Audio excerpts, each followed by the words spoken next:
My parents want to get rid of me so my brother can have a better life.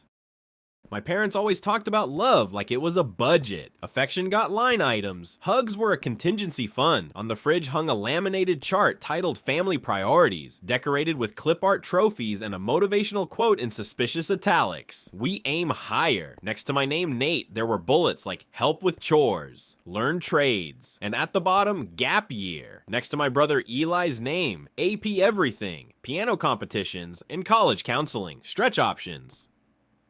Somehow I arrived in this world as a line item. Eli showed up as a portfolio. It wasn't that I hated him. Eli had this gentle, glittering brain, and he'd play Debussy like rain tapping the attic windows. He'd hand me slices of burnt toast when I got home late from the grocery store job and apologize like he'd personally scorched the bread.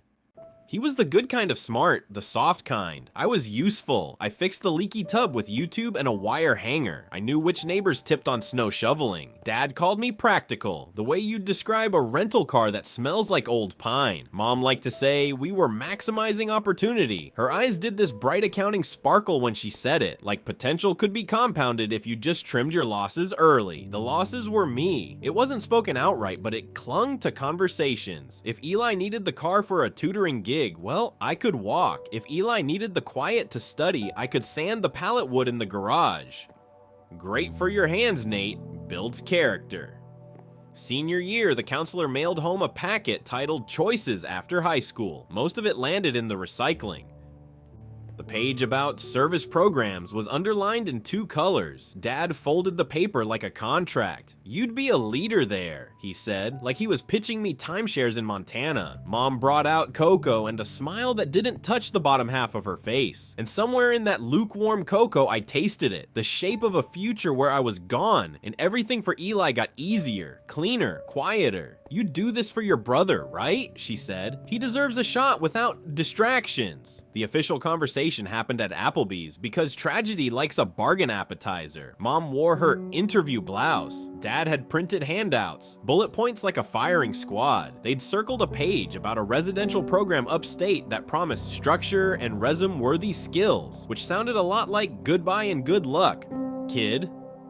Somewhere between the mozzarella sticks and a gentle reminder about Eli's junior recital, Dad cleared his throat.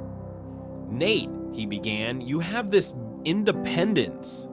He said it like a contagious rash. The program would be a win-win. He pushed a brochure to me, tapped the page where a young man in a hard hat smiled into a sunset.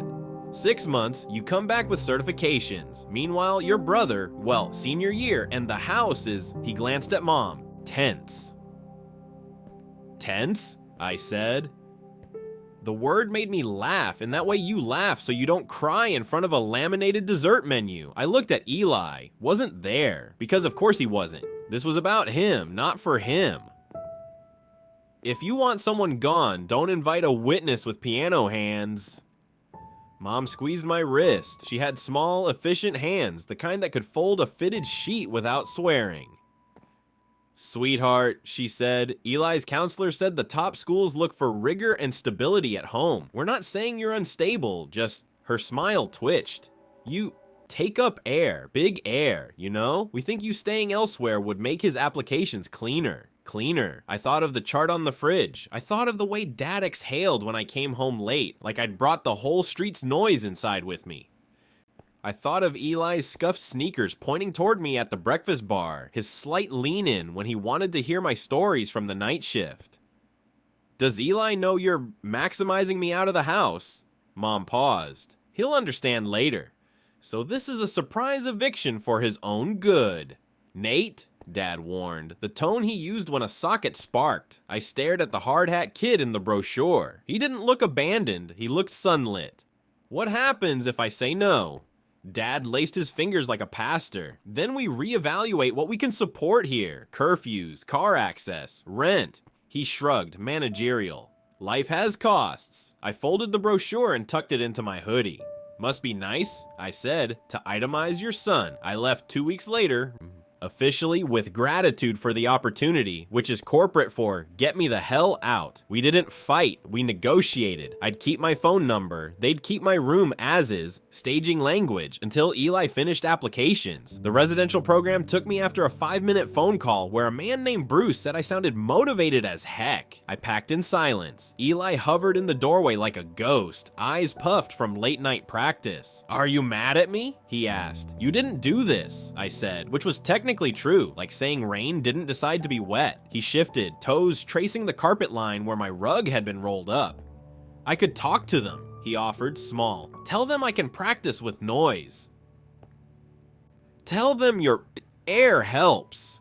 We both knew his words had the density of dandelion fluff against that laminated chart. I touched his shoulder. "Win your scholarships," I said. "Play the rain out of that piano." The program was rows of bunks, coffee that tasted like old pennies, and work gloves stiff as crust. We woke at 5 and learned to wire outlets and hang drywall and how to keep your sarcasm under your breath until lunch. My hands got strong. My silence got stronger. On Sundays, we were allowed visitors. Mine sent care packages, discount protein bars, a letter from mom about Eli's regional finals. So proud.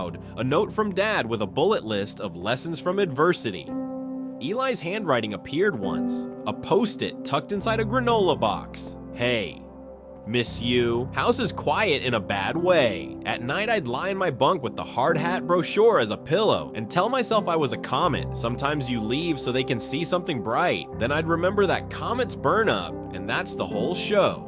6 months later, I came back certified to build other people a place to live. Our house smelled different, lemon cleaner, and the uneasy perfume of a staged home. My posters were gone. My tools were organized, Dad's word, into a plastic bin in the garage. Mom hugged me like a friendly coworker. "We're so grateful you understood," she said. Eli's thriving, top 3 at state, real shot at Ivies. "Congrats," I told him later, in the driveway, our breaths showing like secrets. He nodded. "They asked if you could stay with Uncle Mark through spring," he said, not meeting my eyes. "Just for the essays. Environment of focus." I laughed, loud enough to make the lemon cleaner quake. "They're addicted. I'm a nicotine patch that walks." Uncle Mark's apartment had a futon like a stern lecture and a view of a parking lot that taught patience. I paid him rent on time. He loaned me a drill press and quiet approval. I built porch stairs and ugly, honest tables for families with sticky-handed kids. On jobs, I learned how houses breathe, how vents carry warmth, how framing hums. At night, I learned how people lie with good intentions until the lie becomes the family's official language. Eli texted me practice recordings. They were beautiful and slightly frantic, like someone being chased by a melody. I'd send back videos of a flush door closing perfectly, and he'd send a string of heart emojis like he'd witnessed magic. In February, Mom invited me to Eli's big recital and asked that I enter discreetly after the first piece, because my presence spikes anxiety. Yee. I arrived on time and sat in the back, invisible on purpose. Eli saw me anyway. He smiled like rain after a dust storm. The acceptance letters came in April. The house sprouted banners and a lawn sign Mom staked with more triumph than gardening sense. One night Dad called, voice syruped in pride. "We did it," he said. "All of us." "Sure," I said. "I'll split the trophy 4 ways. Then Eli called from the porch steps. His voice was small again, younger than the banners. "They want me to defer a year," he said. "What? Why?" "They say money's tight, Dad's clients dried up, Mom's hours got cut. They want me to commute to community college, keep practicing, try again next year for bigger aid. They asked if you could float the mortgage this summer." Silence did that thing where it becomes its own weather system. In Uncle Mark's kitchen, the fridge hummed like a moral. "Did they?" I said. "I know they've asked a lot of you," Eli said. "I didn't know about the program until after. I thought you wanted it. I'm sorry, I should've." He blew air out. "I just want to play."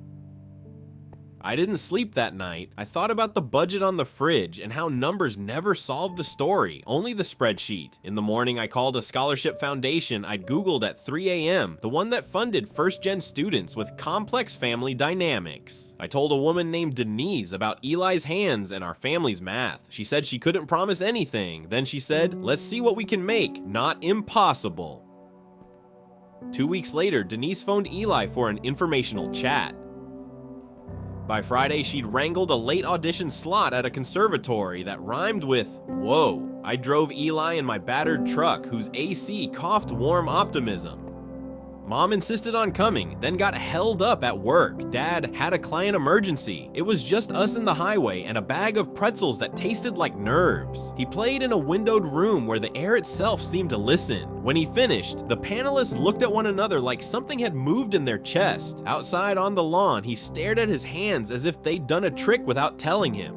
I felt allowed, he said. In June, the offer came. Almost full ride, the rest covered by a campus job and federal aid. Denise had the email CC'd to me, Uncle Mark, and because the universe enjoys symmetry, Mom and Dad. I waited for the celebratory call. Instead, Mom's email arrived first. We're so happy for Eli. There's just one thing. We've looked at the numbers and with the mortgage and Dad's situation.